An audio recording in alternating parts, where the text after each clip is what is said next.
Hello friends, welcome to our channel खिचिक्स बैथ। तो आज पढ़ेंगे बॉडी फ्लूइड्स एंड सर्कुलेशन का पार्ट 2। इसमें सबसे पहले पढ़ेंगे हम लोग ब्लड ग्रुप्स। तो स्टार्ट करते हैं। ब्लड ग्रुप्स में हम लोग सबसे पहले पढ़ेंगे एबीओ ग्रुपिंग, फिर पढ़ेंगे आरएच ग्रुपिंग। सबसे पहले स्टार्ट करते हैं एबीओ ग्रुपिंग।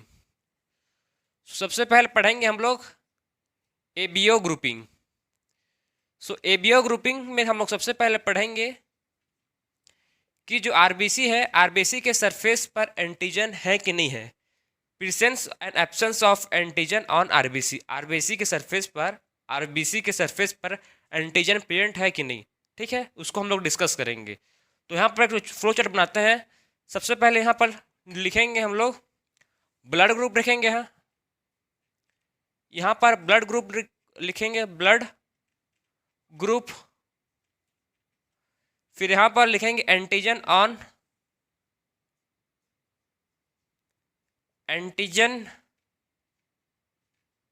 On RBC. किसमें? आरबीसी में। और एंटीबॉडीज फिर लिखेंगे एंटीबॉडीज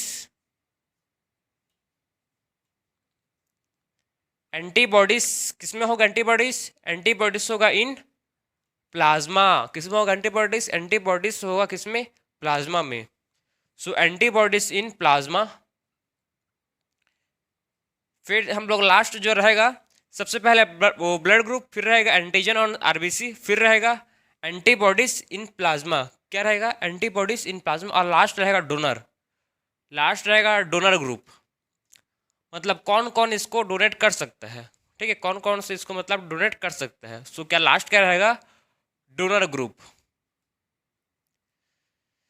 आप सबसे पहले देखो ब्लड ग्रुप। अगर एंटीजन प्रेजेंट है किसमें? आरबीसी में। अगर एंटीजन कौन सा एंटीजन प्रेजेंट है? अगर मानो एंटीजन प्रेजेंट है एंटी ए,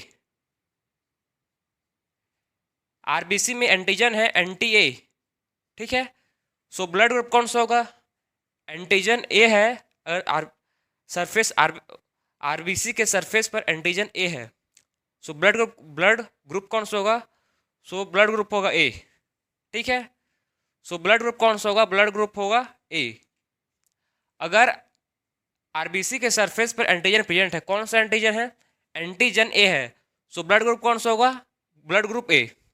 अगर सेकंड देखो, एंटीजन बी है, आरबीसी के सरफेस पर एंटीजन बी प्रेजेंट है, तो ब्लड ग्रुप कौन सा होगा? ब्लड ग्रुप होगा अब बी। कौन सा ब्लड ग्रुप होगा? बी। अगर आरबीसी के सरफेस पर एंटीजन ए और बी दोनों है, ठीक है,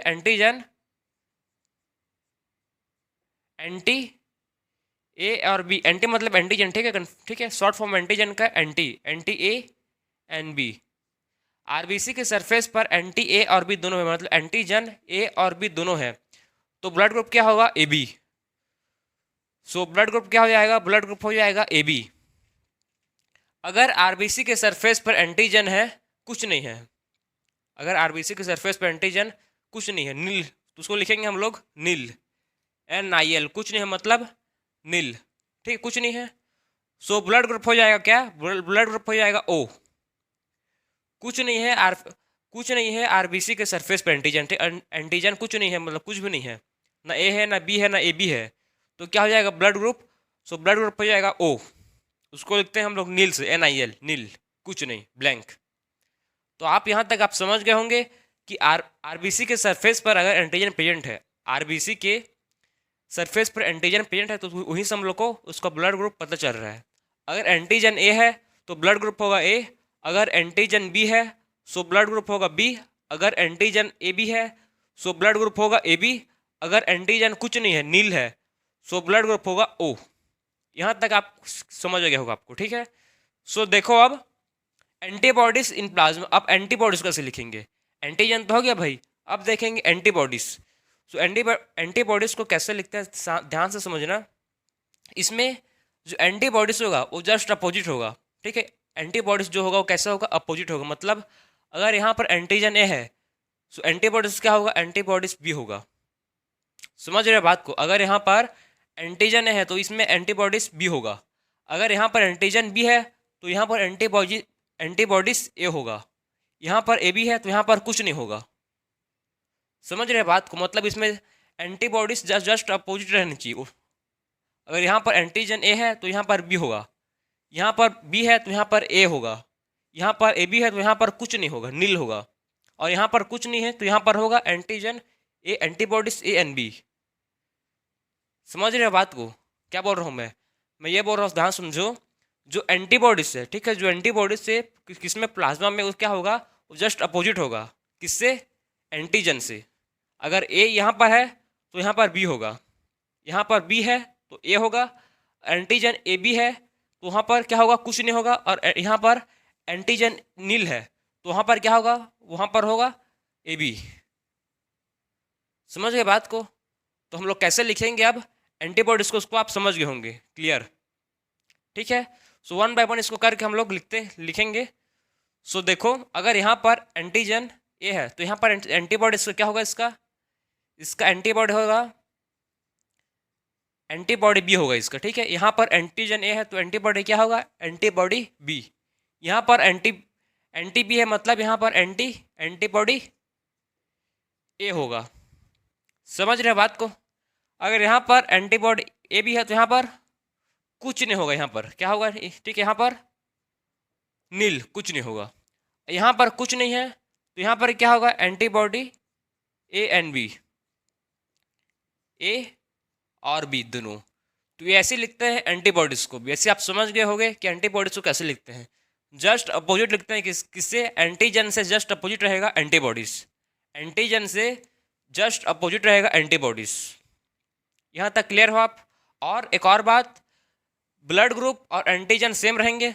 ठीक है, जितना जो भी एंटीजन होगा वैसे ही ब्लड ग्रुप होंगे। मतलब एंटीजन ए है तो ब्लड ग्रुप भी क्या है, ए है। एंटीजन बी है तो ब्लड ग्रुप भी बी है। एंटीजन ए बी है तो ब्लड ग्रुप भी क्या है, ए बी है। और एंटीजन नील है तो ब्लड ग्रुप भी क्या है, ओ है। ठीक है, समझ गए? सो अगर एंटीजन प्रेजेंट है तो क्या होगा, एंटीजन आरबीसी में प्रेजेंट है तो प्रेजेंट होगा। समझ गए? इससे कंफ्यूज मत होना आप कि एंटी और एंटी दोनों सेम है। मतलब इधर एंटी का मतलब है एंटीजन, ठीक है, इधर का मतलब है एंटीजन, और इधर का मतलब है एंटीबॉडी। इसको आप एंटी मत लिखो तो चलेगा, इसको मैं इसको रफ कर दे रहा हूँ, आप कंफ्यूज हो जाओगे। तो इसको आप, ठीक है, ऐसे में आप, हाँ आप, ठीक है, आप समझ जाओगे आप। ठीक है, एंटी मतलब यहाँ एंटीबॉडी से, ठीक है, और यहाँ पर एंटीजन के है ये। क्लियर? अगर एंटीजन आरबीसी सरफेस पर एंटीजन ए है तो ब्लड ग्रुप भी ए है, एंटीजन बी है तो ब्लड ग्रुप भी बी, एंटीजन ए बी है तो ब्लड ग्रुप भी ए बी। मैं एंटी इसलिए लिखा था, आपको समझ आया बोल के। ठीक है, एंटीजन में क्यों लिखा था, क्योंकि आपको क्लियर समझ आएगा बोल के। वो क्या था, एंटीजन। तो आपके स्टार्टिंग में ऐसा गिवन तो आप वैसे ही समझो। ठीक है, अब देखो, अब देखेंगे डोनर ग्रुप। कौन कौन मतलब कौन कौन डोनेट कर सकता है किसको, ए को। ब्लड ग्रुप ए को कौन कौन इसको डोनेट कर सकते हैं? तो सबसे पहले कौन डोनेट कर सकते हैं इसको? पहला तो होगा ए ब्लड, इसका ए ब्लड ग्रुप है तो इसको ए तो मतलब जो ए वाला रहेगा ब्लड ग्रुप, जो ए ब्लड ग्रुप वाला रहेगा उसको डोनेट कर सकता है। और कौन कर सकते हैं इसको? और कर सकते हैं इसको ओ। सो ब्लड ग्रुप ए को कौन कौन डोनेट कर सकता है? इसको डोनेट कर सकता है A and O.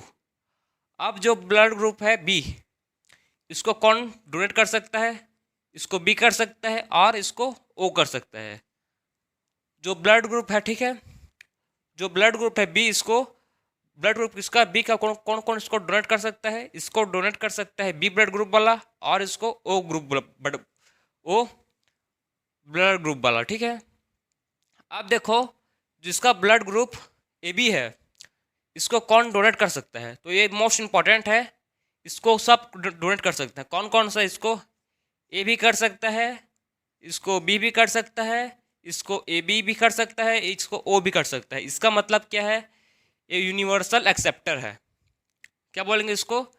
Universal acceptor. मतलब किसी कोई सा भी ब्लड ग्रुप को एक्सेप्ट कर सकता है। कौन? A B. ए बी क्या है? Universal acceptor, universal acceptor. ये किसी भी ब्लड ग्रुप को एक्सेप्ट कर सकता है, चाहे वो ए हो, चाहे बी हो, चाहे ए बी हो, चाहे ओ हो। सब ब्लड ग्रुप को एक्सेप्ट कर सकता है। कौन? A B. अब देखो ओ, जो ओ है ये मतलब ओ कौन इसको डोनेट कर सकता है? सो इसको खाली ओ ही डोनेट कर सकता है इसको। ओ को खाली ओ ब्लड ग्रुप वाला ही डोनेट कर सकता है, बाकी और कोई इसको डोनेट कर नहीं सकता। ओ को खाली ओ ब्लड ग्रुप वाला डोनेट कर सकता है, बाकी इसको कोई और डोनेट नहीं कर सकता। तो ये आप समझ गए कि कैसे कैसे हम लोग इसको लिखे हैं। सबसे पहले समझो ब्लड ग्रुप ए को कौन कौन डोनेट कर सकता है, ए और ओ। ब्लड ग्रुप बी को कौन डोनेट कर सकता है, बी और ओ। और ब्लड ग्रुप ए बी को कौन डोनेट कर सकता है, सब कोई। ये क्या है? क्योंकि ये क्या है? यूनिवर्सल एक्सेप्टर है। और ओ ब्लड ग्रुप को खाली ओ ही डोनेट कर सकता है। तो ओ ब्लड ग्रुप क्या है? देखो मतलब ओ जो ओ ब्लड ग्रुप है इसको, जो ओ ब्लड ग्रुप है ये सबको डोनेट कर रहा है। ठीक है, जो ओ ब्लड ग्रुप है ये सबको डोनेट कर सकता है। ए को भी डोनेट कर रहा है ब्लड ग्रुप, बी को भी कर रहा है, ए बी को कर रहा है। मतलब क्या है ये जो ओ है क्या है? यूनिवर्सल डोनर है ये। ओ क्या है? ओ है universal donor. O blood group को क्या बोलेंगे? ओ ब्लड ग्रुप को बोलेंगे universal donor. Universal donor. So O blood group को सो ओ ब्लड ग्रुप को बोलेंगे हम लोग यूनिवर्सल डोनर। क्या बोलेंगे इसको? ओ ब्लड ग्रुप को बोलेंगे यूनिवर्सल डोनर, क्योंकि सबको डोनेट कर सकता है। ठीक है, सब ब्लड ग्रुप के डोनेट कर सकता है, उसको इसको बोलते हैं यूनिवर्सल डोनर ओ को।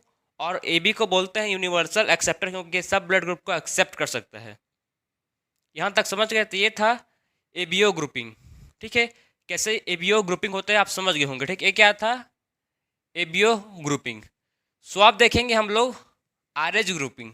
इम्पॉर्टेंट है, मोस्ट इंपॉर्टेंट है आर एच ग्रुपिंग, आपको ध्यान से समझना पड़ेगा उसको। ठीक है, सो आप देखेंगे हम लोग आर एच ग्रुपिंग, इसको लिखो। फिर देखेंगे हम लोग अब आर एच ग्रुपिंग।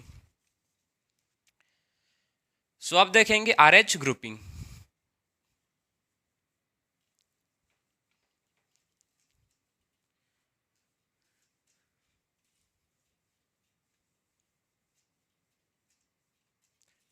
पूरा कॉन्सेप्ट है आर एच ग्रुपिंग, आपको समझना पड़ेगा ध्यान से। ठीक है, कॉन्सेप्ट है पूरा ये। एबीओ ग्रुपिंग सिंपल था, ये भी सिंपल, लेकिन इसमें पूरा कॉन्सेप्ट भर रहा है। इसको आपको ध्यान से सुनना पड़ेगा और समझना पड़ेगा। सो देखो आर एच ग्रुपिंग। ठीक है, R H grouping. R H grouping similar है किससे? रिसेसस मोंकी से। आर एच ग्रुपिंग कैसे सिंपल है, ऐसी ग्रुपिंग किसमें होता है? रिसेसस मोंकी में होता था। ठीक है, सो अभी हम लोग बात करेंगे ह्यूमंस का। तो देखो जो आर एच ग्रुपिंग है कैसा होता है। आर एच ग्रुपिंग भी मैटर करता है अगर जब अगर मतलब ब्लड का ट्रांसफ्यूजन हो रहा है। ब्लड क्या हो रहा है? ट्रांसफ्यूजन और ट्रांसमिशन हो रहा है। एक ह्यूमन के दूसरे ह्यूमन के में ब्लड का डिफ्यूजन हो रहा है, ठीक है, ट्रांसमिशन हो रहा है। ठीक है, तो उसका मतलब आर एच भी इंपॉर्टेंट है। ठीक, आर एच भी इंपॉर्टेंट मतलब आर एच भी, जो आर एच है ये भी मेंटेन रहनी चाहिए। मतलब आर एच पॉजिटिव और आर एच नेगेटिव इसके पास होते हैं। क्या होता है? इसके पास एंटीजन होते हैं आर एच पॉजिटिव और आर एच नेगेटिव। समझ रहे बात? उसका होता है इसके पास होते हैं आर एच पॉजिटिव और आर एच नेगेटिव। क्लियर है आपको? तो देखो जो आर एच ग्रुपिंग है, ठीक है, आर एच ग्रुपिंग में हम लोग सबसे पहले देखेंगे आर एच ग्रुपिंग क्या होता है। आर एच ग्रुपिंग में होता है एक आर एच पॉजिटिव होता है और एक आर एच नेगेटिव होता है। आर एच ग्रुपिंग में क्या होता है? आर एच ग्रुपिंग में होता है एक होता है आर एच पॉजिटिव और एक होता है आर एच नेगेटिव।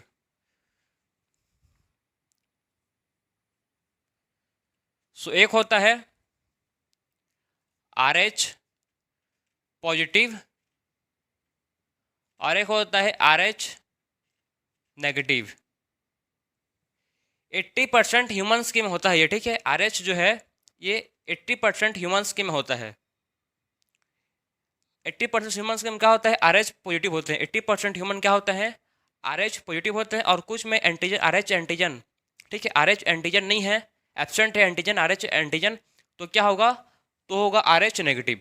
अगर है, ठीक है, अगर आर एच एंटीजन है सरफेस में तो क्या बोलेंगे उसको? R H positive. अगर नहीं है, एब्सेंट है सरफेस में, तो क्या बोलेंगे? R H negative. आप समझ गए होंगे कि आर एच मतलब क्या है, आर एच ग्रुपिंग कैसे करेंगे। आर एच पॉजिटिव और आर एच नेगेटिव 80% ह्यूमंस के में क्या होते हैं? आर एच पॉजिटिव होते हैं बाकी जो नहीं होते जिसके में RH एब्सेंट होता है उसको बोलते हैं RH नेगेटिव।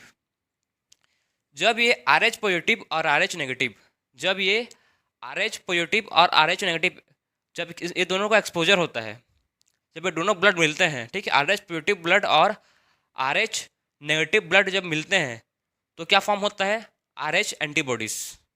तो क्या फॉर्म होता है? RH antibodies. RH एंटीबॉडीज कब बनता है? जब ये दोनों एक्सपोजर होते हैं, मिलते हैं, तो दोनों का ब्लड, ठीक है। तो आप समझ गए होंगे कि RH एंटीबॉडीज कब बनता है? जब RH पॉजिटिव और RH नेगेटिव एक्सपोजर होता है, जब मिलते हैं, दोनों का ब्लड मिलेगा, तब क्या फॉर्म होगा? RH antibodies. क्या बनेगा? RH antibodies.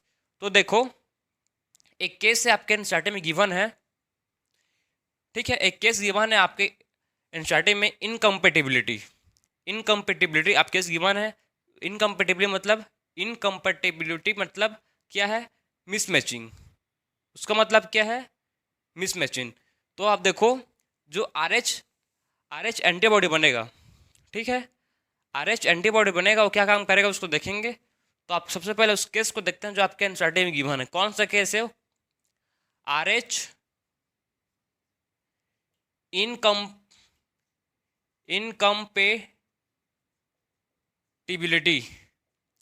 सो RH इनकम्पेटिबिलिटी देखेंगे, इसका मतलब क्या है? Mismatching. Mismatching. So RH incompatibility क्या है? मिसमैचिंग है। तो इसमें क्या होता है देखो, फर्स्ट मतलब इसमें एक प्रेग्नेंट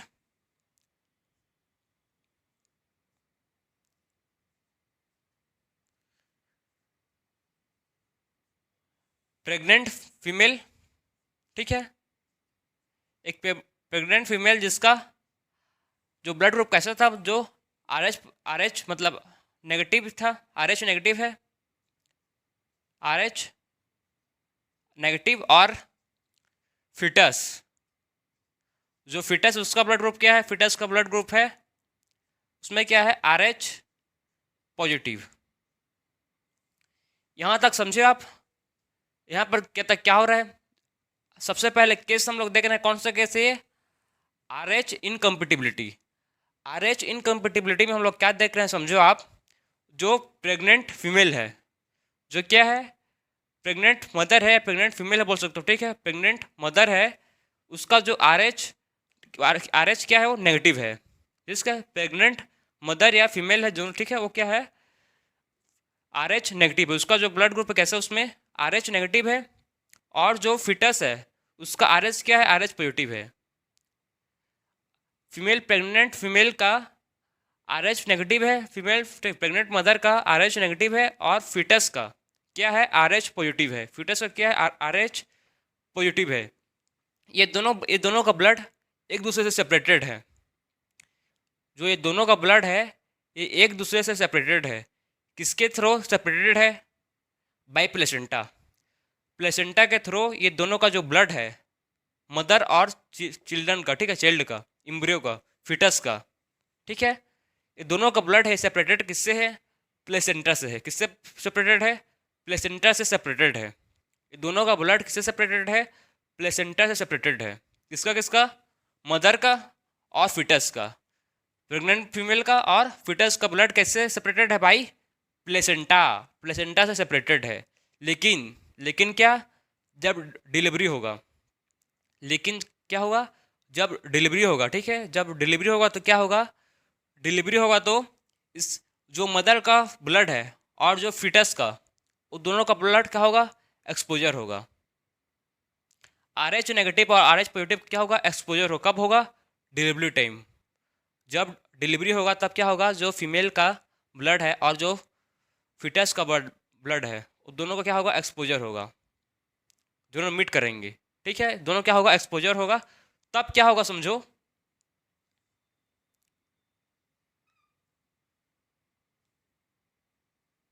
कब चल रही है? फर्स्ट प्रेगनेंसी, ठीक है, कब चल रहा है? ये चल रहा है first pregnancy. First pregnancy. First pregnancy में क्या हो रहा है समझो, जो प्रेग्नेंट फीमेल है, प्रेग्नेंट मदर बोल सकते हो, और फिटस का जो ब्लड है वो डिलीवरी टाइम क्या हो रहा है, एक्सपोजर हो रहा है। डिलीवरी टाइम क्या हो रहा है, एक्सपोजर हो रहा है। तब क्या हो रहा है, फीमेल के अंदर, फीमेल के बॉडी में, ठीक, फीमेल के ब्लड में RH एंटीबॉडी बन रहा है। क्या बन गया, जब ये दोनों का एक्सपोजर होगा,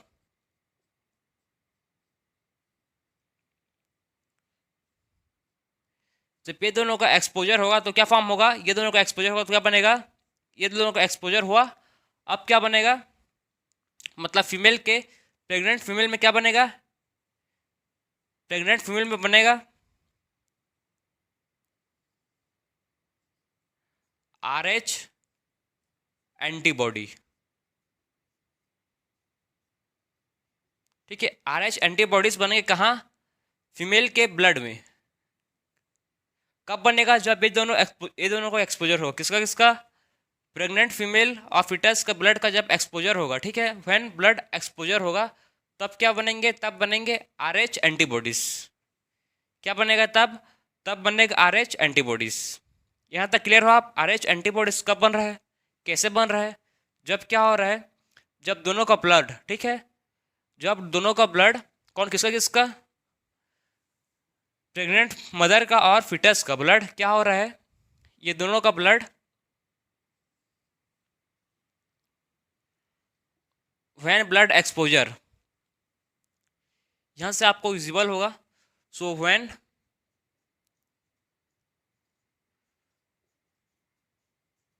ब्लड एक्सपोजर,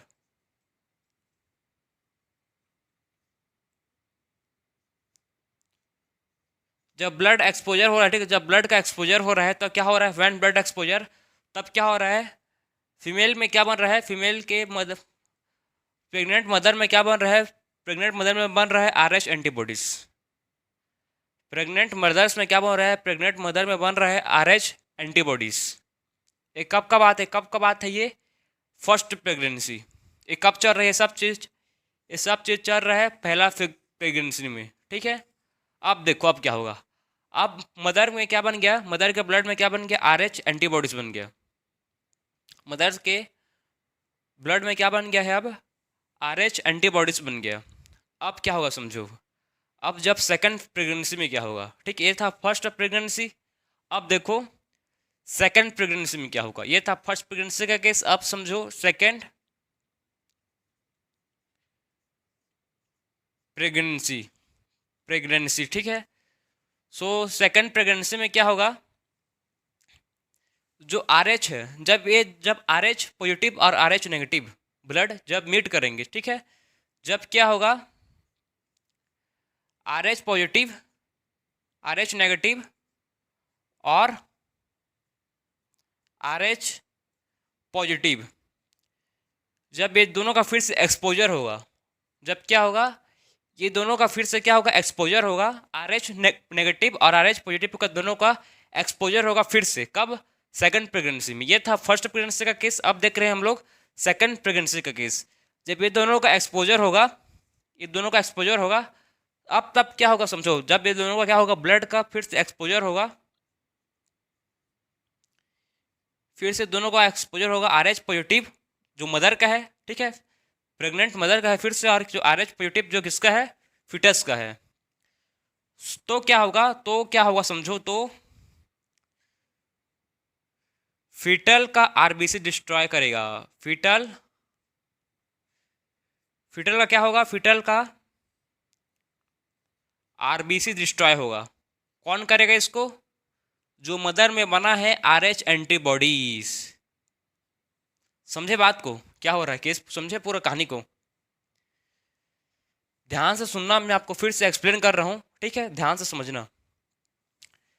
प्रेग्नेंट फीमेल, या इसको आप प्रेग्नेंट मदर बोल सकते हो, ठीक है, इसको प्रेग्नेंट मदर है जिसका RH नेगेटिव है, फिटस है जिसका RH पॉजिटिव है, ये दोनों सेपरेट, ये दोनों का ब्लड सेपरेटेड है बाई प्लेसेंटा, लेकिन जब डिलीवरी होगा तो ये दोनों का जो ब्लड है वो मिक्स होगा, ठीक है, एक्सपोजर होगा, मिलेगा, तब क्या मिलेगा, तब क्या होगा, तब क्या बनेगा, हम लोग को पता है, जब पॉजिटिव RH और RH पॉजिटिव और RH नेगेटिव मिलता है तो क्या बनता है, RH एंटीबॉडीज। इस पता है हम लोग को, अगर आर एच पॉजिटिव और आर एच नेगेटिव एक्सपोजर मिलता है तो क्या बनता है, तो बनता है आर एच एंटीबॉडीज। तो यहाँ पर जब डिलीवरी टाइम क्या होगा, आर एच नेगेटिव और आर एच पॉजिटिव का एक्सपोजर होगा, तो फीमेल के बॉडी में, फीमेल के ब्लड में क्या बनेगा, आर एच एंटीबॉडीज बनेंगे। क्या बनेंगे, आर एच एंटीबॉडीज। अब क्या होगा, ये था केस फर्स्ट प्रेगनेंसी का, ये किसका केस था, फर्स्ट प्रेगनेंसी का। अब देखो केस सेकंड प्रेगनेंसी का, ठीक है। सेकंड प्रेगनेंसी में क्या होगा, अब फीमेल के मतलब जो मदर है, मदर के अंदर, मदर के ब्लड में क्या बन गया है, आर एच एंटीबॉडीज बन गया है फर्स्ट प्रेगनेंसी में। अब सेकंड प्रेगनेंसी में क्या होगा, जो आर एच नेगेटिव है, जो आर एच नेगेटिव है और आर एच पॉजिटिव का, आर एच पॉजिटिव का फिर से एक्सपोजर होगा, फिर से जो दोनों का ब्लड मिलेगा, तो क्या होगा समझो। जो अब क्या है, अब आर एच मतलब जो फीमेल के, जो फीमेल मदर है, ठीक है, जो प्रेग्नेंट मदर है, उसमें अंदर में क्या, बॉडी में क्या, ब्लड में क्या है, आर एच एंटीबॉडीज से। वो आर एच एंटीबॉडीज क्या करेंगे, फीटल के आरबीसी को डिस्ट्रॉय करेंगे। अब आर एच एंटीबॉडीज क्या करेंगे, फीटल के आरबीसी को डिस्ट्रॉय करेंगे। क्या करेंगे ये, फीटल के आरबीसी को डिस्ट्रॉय करेंगे, खत्म कर देंगे। क्यों करेंगे, क्योंकि अब जो मदर है, ठीक है, उसके अंदर क्या बन गया है, एंटीबॉडीज, आर एच एंटीबॉडीज बन गया है। उसी लिए अब क्या होगा, जो आरबीसी है वो डिस्ट्रॉय होगा, फिटल का आरबीसी डिस्ट्रॉय होगा। फिटल का आरबीसी क्या होगा, फिटल का आरबीसी डिस्ट्रॉय होगा। जिससे क्या होगा, जिससे क्या कॉस होगा, कॉसेस, क्या कॉस्ट होगा, पहला चीज कॉस्ट होगा, समझो आप यहाँ पर इसको नोट करेंगे। तो पहला कॉस्ट क्या होगा, देखो, अगर आरबीसी डिस्ट्रॉय हुआ तो क्या कॉस्ट होगा, कॉसेस एनीमिया, एनीमिया, एनीमिया मतलब क्या होता है, लॉस ऑफ ब्लड। ब्लड, अब भैया ब्लड डिस्ट्रॉय होगा, आरबीसी डिस्ट्रॉय होगा, तो ब्लड, शरीर में ब्लड की कमी तो होगा ना। अगर आरबीसी सेल आपका, रेड ब्लड सेल आपका डिस्ट्रॉय हो रहा है, तो ब्लड की कमी होगी ना, मतलब, ठीक है, क्योंकि वहीं से मतलब आरबीसी से क्या होता है, ब्लड फॉर्म होते हैं। सो एनीमिया होगा, और क्या होगा, जॉन्डिस, और क्या होगा, jaundice. So two disease cause होंगे, कब होंगे, जब फिटल का आरबीसी डिस्ट्रॉय होगा, तो बॉडी में क्या होगा, खून की कमी होगा, आरबीसी डिस्ट्रॉय होंगे तो खून की कमी होगा बॉडी में, ठीक है, लॉस ऑफ ब्लड होगा, तो उसको बोलते हैं एनीमिया। और क्या होगा, जॉन्डिस होगा। ये दोनों केस किस्म होगा जब जो फीमेल का, जो मदर का, प्रेग्नेंट मदर का में एंटीबॉडीज बन गया है। ये सब चीज़ कहाँ हो रहा है, सेकेंड प्रेगनेंसी में। कब हो रहा है ये, सेकेंड प्रेगनेंसी में ये सब चीज़ हो रहा है। आप समझ गए होंगे कैसे कैसे कौन कौन सा प्रोसेस हो रहा है। अब देखो हम लोग इसको कैसे अवॉइड कर सकते हैं, ये सब चीज़ को हम लोग कैसे अवॉइड कर सकते हैं। तो कैसे कर सकते हैं, फर्स्ट प्रेगनेंसी के बाद तुरंत, ध्यान से सुनना, फर्स्ट प्रेगनेंसी के बाद तुरंत क्या, उसमें क्या इंजेक्ट कर सकते हैं, उसमें हम लोग इंजेक्ट कर सकते हैं, यहीं पर ही, इधर देखो, R H anti R H bodies, anti R H antibodies.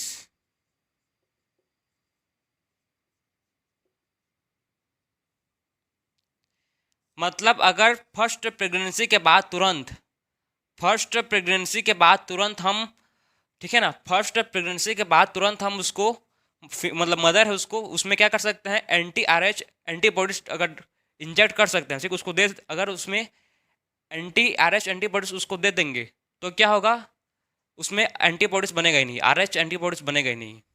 समझ गए बात को। अगर फर्स्ट प्रेगनेंसी के बाद, ठीक है, फर्स्ट मतलब डिलीवरी के बाद, ठीक है, फर्स्ट प्रेगनेंसी हुआ मतलब फर्स्ट डिलीवरी के बाद तुरंत इमिडिएटली क्या देंगे उसको, एंटी आर एच एंटीबॉडीज। अगर उसको इमिडिएटली हम लोग फर्स्ट डिलीवरी प्रेगनेंसी के बाद उसको एंटी आर एच एंटीबॉडीज उसको दे देंगे फीमेल को, ठीक है, मदर को, तो क्या होगा, उसमें आर एच एंटीबॉडीज बनेगा ही नहीं।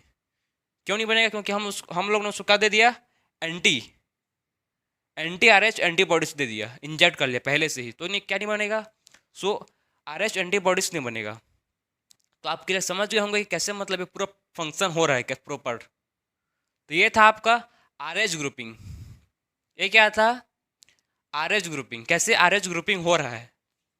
ठीक है, इसमें हम लोग इसको कैसे अवॉइड कर सकते हैं? By giving anti RH antibodies just after delivery. Delivery के तुरंत बाद इमीडिएटली हम लोग क्या दे देंगे उसको? एंटी RH दे देंगे। तो क्या नहीं होगा उसके अंदर? ये नहीं बनेगा, RH एंटीबॉडीज नहीं बनेगा। ठीक है, RH एंटीबॉडीज नहीं बनेगा। अगर ये नहीं बनेगा तो सेकंड प्रेगनेंसी में क्या नहीं होगा? सेकंड प्रेगनेंसी भी नॉर्मल होगा। उस फिटल का RBC डिस्ट्रॉय नहीं होगा, उसको एनीमिया नहीं होगा कॉज होगा, ना उसको जॉन्डिस कॉज होगा। तो समझ गए हो आप कि RH ग्रुपिंग कैसा होता है। यह है पूरा RH ग्रुपिंग, कैसे RH ग्रुपिंग होता है। तो हम लोगों ने कंप्लीट कर लिया ब्लड ग्रुपिंग, ब्लड ग्रुप्स। सबसे पहले देखे ABO ब्लड ग्रुप, फिर देखे RH ग्रुप्स। अब देखते हैं कोआगुलेशन ऑफ ब्लड। अब क्या देखेंगे? अब देखेंगे कोआगुलेशन ऑफ ब्लड। तो इसको लिखो, फिर देखेंगे हम लोग अब कोआगुलेशन ऑफ ब्लड। सो अब देखेंगे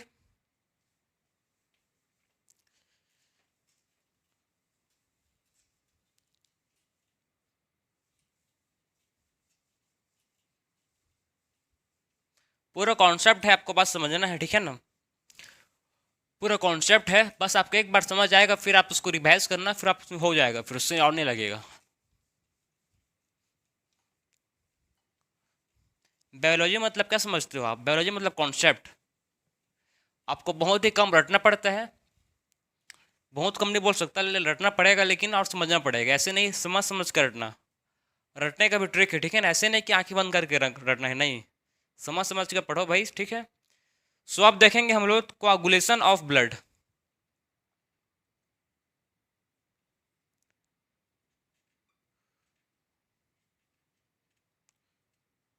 कोआगुलेशन, कोआगुलेशन ऑफ ब्लड। मैं आपको बोला था, अगर आप मेरे पार्ट 1 लेक्चर को देखे होंगे तो वहाँ हम लोग पढ़े थे प्लेटलेट्स। क्या पढ़े थे? प्लेटलेट्स। तो मैं आपको बताया था कि जो प्लेटलेट्स है वो क्या करते थे?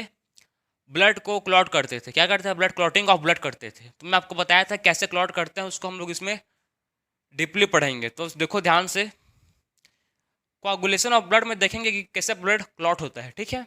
सबसे पहले देखो क्या होगा, सबसे पहले होगा इंजरी। सबसे पहले क्या होगा? इंजरी होगा। मतलब आपको, मतलब मान लो कि मेरा हार्ट कट गया, कि आपका हार्ट कट गया, ठीक है, ब्लीडिंग हो रहा है, ठीक है, इंजरी हो रहा है। समझ गए? सबसे पहले क्या होगा? सबसे पहले होगा इंजरी। इंजरी में उसके बाद क्या होगा? अगर ब्लीडिंग हो रहा है तो क्या होगा? ब्लीडिंग होगा तो क्या ब्लीडिंग होगा, सो क्या एक्टिवेट हो जाएगा? ब्लीडिंग होगा तो प्लेटलेट्स एक्टिवेट हो जाएंगे। अगर ब्लीडिंग हो रहा है, इंजरी है, तो क्या एक्टिवेट होंगे? तो एक्टिवेट हो जाएंगे प्लेटलेट एक्टिवेटेड। इंजरी के बाद क्या होगा? प्लेटलेट एक्टिवेटेड हो जाएंगे। क्या होंगे? प्लेटलेटेड। जो प्लेटलेट है वो एक्टिवेटेड हो जाएंगे और क्या रिलीज करेंगे? जो प्लेटलेट है वो क्या रिलीज करेंगे? रिलीज। इंजरी होगा तो रिलीज होगा, क्या रिलीज होगा? थ्रोम्बो थ्रोम्बो थ्रोम्बोप्लास्टिन, ठीक है। अगर इंजरी होगा तो क्या रिलीज होगा? थ्रोम्बोप्लास्टिन रिलीज होगा। इंजरी होने के बाद क्या रिलीज होगा? इंजरी होगा, फिर क्या रिलीज होगा? फिर रिलीज होगा थ्रोम्बोप्लास्टिन। जो थ्रोम्बोप्लास्टिन है, ठीक है, थ्रोम्बोप्लास्टिन रिलीज करेगा। थ्रोम्बोप्लास्टिन से फिर रिलीज होगा, फिर क्या रिलीज होगा? फिर बनेगा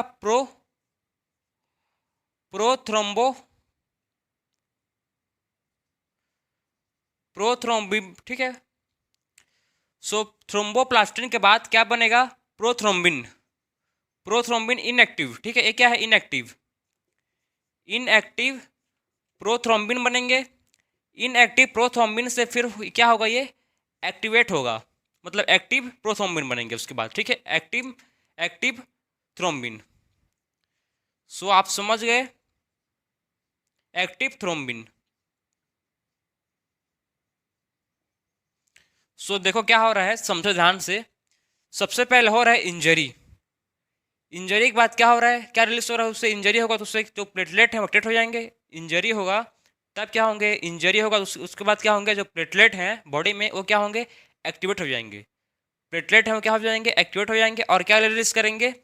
प्लेटलेट रिलीज करेंगे थ्रोम्बोप्लास्टिन। क्या रिलीज करेंगे? और रिलीज करेंगे थ्रोम्बोप्लास्टिन। फिर जो थ्रोम्बोप्लास्टिन है ये कैल्शियम आयन, किसके हेल्प से? Calcium ion. कैल्शियम आयंस के प्रेजेंस में जो प्रोथ्रोम्बोप्लास्टिन है, ठीक है, जो प्रोथ्रोम्बोप्लास्टिन है, ये कैल्शियम आयन के प्रेजेंस में क्या फॉर्म करेगा? Inactive prothrombin. क्या फॉर्म होगा इससे? Inactive prothrombin. क्या फॉर्म होगा? Inactive prothrombin. और फिर इनएक्टिव प्रोथ्रोम्बिन से बनेगा क्या? Active prothrombin. फिर क्या होगा? एक्टिव प्रोथ्रोम्बिन बनेगा। अब जो एक्टिव प्रोथ्रोम्बिन है, इससे क्या फॉर्म होंगे? एक्टिव प्रोथ्रोम्बिन से बनेंगे अब सॉल्यूबल, क्या बनेगा? Soluble fibrinogen. फिब्रिनोजन, ठीक है। सो एक्टिव एक्टिव थ्रोम्बिन से क्या बनेगा? एक्टिव थ्रोम्बिन से बनेगा, किसके प्रेजेंस में बनेंगे? वही कैल्शियम आयन। कैल्शियम आयन के प्रेजेंस में क्या बनेंगे? सॉल्यूबल फिब्रिनोजन बनेंगे। समझ गए बात को? सबसे पहले इंजरी होगा, इंजरी से रिलीज होगा। इंजरी होगा तो क्या होगा? जो प्लेटलेट है वो एक्टिव हो जाएंगे, एक्टिव होंगे तो क्या रिलीज करेंगे? वो रिलीज करेंगे थ्रोम्बोप्लास्टिन। थ्रोम्बोप्लास्टिन कैल्शियम आयंस के प्रेजेंस में क्या फॉर्म करेगा? इनएक्टिव प्रोथ्रोम्बिन फॉर्म करेगा। और जो इनएक्टिव प्रोथ्रोम्बिन है, ये क्या फॉर्म करेगा? एक्टिव थ्रोम्बिन फॉर्म करेगा। फिर जो एक्टिव थ्रोम्बिन है क्या बनाएगा? ये फॉर्म करेगा सोल्यूबल फिब्रिनोजन। क्या बनेगा? ये यहाँ से बनेगा सोल्यूबल फिब्रिनोजन। फिब्रिनोजन बनेगा, ठीक है। इसके बाद क्या होगा यहाँ? फिर जो सोल्यूबल फिब्रिनोजन है, ये कन्वर्ट हो जाएगा किसमें? ये कन्वर्ट हो जाएगा इनसोल्यूबल फिब्रिन में।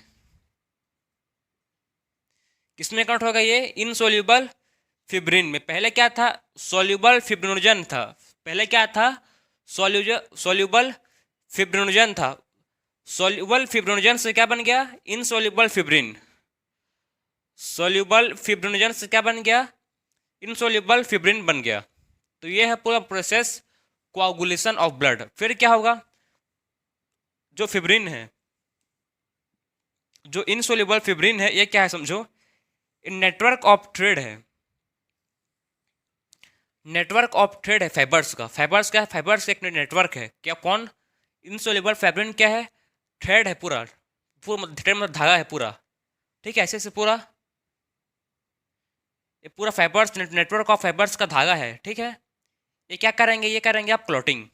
अब क्या होगा? इससे होगा ब्लड का क्लॉट, ठीक है। समझ गए बात को कैसे मतलब क्लॉटिंग होता है? क्योंकि जो इनसोल्यूबल फाइब्रिन है, क्या है? पूरा जाल टाइप का नेटवर्क है, ठीक है, फाइबर्स का। फिर ब्लड जहाँ पर भी ब्लीडिंग हो रहा है, वहाँ पर क्या करेंगे? ब्लड को क्लॉट करेंगे। तो मेन फंक्शन है कोआगुलेशन ऑफ ब्लड का। समझ गए कि कैसे ब्लड का कोआगुलेशन होता है, कैसे ब्लड का क्लॉटिंग होता है। तो ये पूरा प्रोसेस था क्लॉटिंग ऑफ ब्लड। आपको समझ होगा, आया होगा। वन बाय वन सब स्टेप को समझना आप। सबसे पहले क्या होता है? इंजरी होता है। फिर क्या होता है? फिर उसके बाद क्या होता है? फिर उसके बाद क्या होता है? इसमें मेन रोल किसका है? इसमें मेन रोल है कैल्शियम आयन का। इसमें मेन रोल कौन प्ले कर रहा है? इसमें मेन रोल प्ले कर रहा है कौन? कैल्शियम आयन का। मेन रोल इसमें किसका है? इसका मेन रोल है इसमें, ठीक है। कोआगुलेशन में तो आप समझ गए, जो कोआगुलेशन होता है ब्लड का, उसमें मेन रोल किसका होता है? कैल्शियम आयन का। कैल्शियम आयन का उसमें मेन रोल होता है कोआगुलेशन ऑफ ब्लड में। तो अब देखेंगे हम लोग का लास्ट टॉपिक जो बचा है, लिम्फ। क्या बचा है अब? लिम्फ बचा है, उसको देख लेते हैं फिर कंप्लीट, ठीक है। मतलब चैप्टर कंप्लीट नहीं, आज का lecture complete. So last topic है लिम्फ। सो लिम्फ है क्या? लिम्फ एक फ्लूइड है। What is lymph? Lymph is a fluid. Lymph क्या है? एक फ्लूइड है। Lymph is the is lymph, it is fluid. It is fluid. ये क्या है? लिम्फ एक फ्लूइड है, fluid of connective tissue. Connective tissue. So lymph एक फ्लूइड है, ठीक है, कनेक्टिव टिश्यू का। समझ गए बात को? लिम्फ क्या है? लिम्फ है एक फ्लूइड कनेक्टिव टिश्यू। जो लिम्फ है, लिम्फ का जो लिम्फ में क्या होता है, लिम्फ में होता है लिम्फोसाइट्स, ठीक है। लिम्फ में क्या होता है, लिम्फोसाइट्स होते हैं। लिम्फोसाइट्स, लिम्फोसाइट किसके लिए responsible for immune response, responsible for, किसके लिए रिस्पॉन्सिबल है, for immune response, immune response.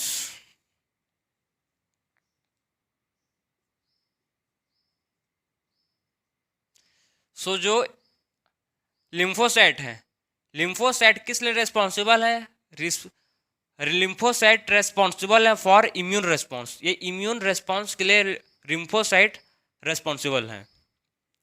और देखो ये क्या कैरी करते हैं किसका, ठीक है, जो लिम्फ है इसका कैरियर क्या है, लिम्फ का कैरियर है, क्या कैरी करता है लिम्फ, कैरियर क्या है इसका, sugar and hormone.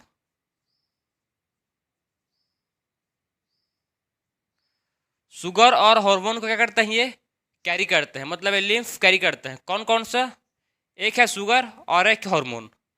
So lymph career मतलब लिम्फ जो कैरी करता है, क्या करता है, शुगर और हार्मोन।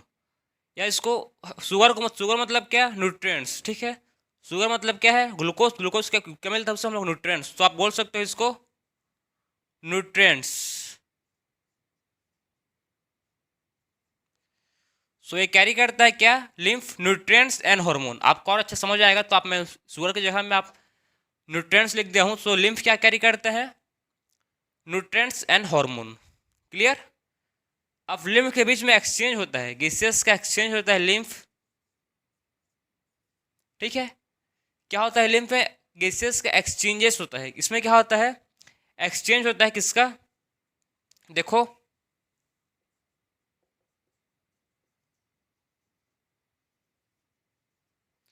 किसका होगा इसमें, हार्मोन का तो नहीं होगा इसमें एक्सचेंज,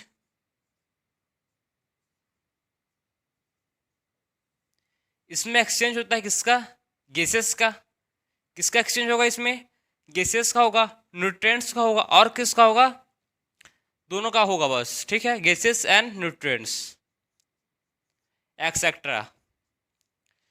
सो लिम्फ कैरियर है, क्या कैरी करता है, न्यूट्रिएंट कैरी करता है और हार्मोन कैरी करता है मतलब।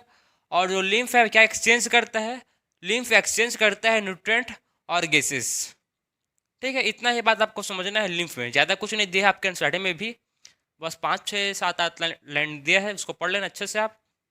बाकी लिम्फ में कुछ नहीं ज़्यादा, इतना इम्पोर्टेंट, जितना इम्पोर्टेंट चीज़ था मैं उसको मैं आपको बता चुका हूँ कि लिम्फ क्या है, एक फ्लूइड है, ठीक है, जो ट्रांसपोर्ट करता है।